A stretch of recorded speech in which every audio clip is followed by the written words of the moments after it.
All right, this is another poem that I first read or found when I was 11 or 12. This poem has stayed with me since then. It is called Mr.Z by M. Carl Holman.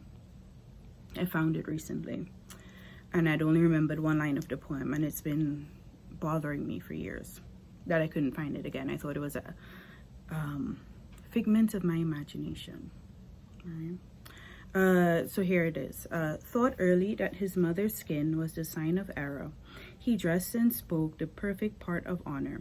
Won scholarships, attended the best schools, disclaimed kinship with jazz and spirituals, chose prudent raceless views of each situation, or when he could not cleanly skirt dissent, faced up to the dilemma firmly seized, whatever ground was Anglo-Saxonized. In diet too, his practice was exemplary. Of pork in its profane forms he was wary. Expert in vintage wines, sauces, and salads, his palate shrank from cornbreads, yams, and collards. He was as careful whom he chose to kiss. His bride had somewhere lost her Jewishness, but kept her blue eyes, an Episcopalian. Prelate proclaimed them match chameleon. Choosing the right address both here and abroad, they shunned those places where they may be barred, even less anxious to be asked to dine where hosts cater to kosher accents or exotic skin. And so he climbed, unclogged by ethnic weights, an airborne plant flourishing without roots. Not one false note was struck until the end.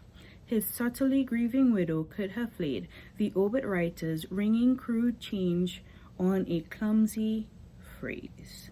One of the most distinguished members of his race.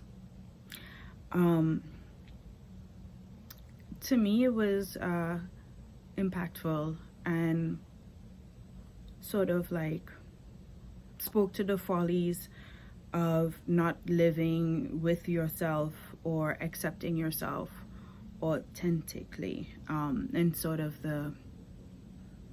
this idea of focusing on being accepted by others, right? It's a whole thing. I can do a whole half an hour dissertation on this poem, but that bad boy hit a place. But yeah, that's the closest thing to a coping skill I could come up with today. Bye, y'all.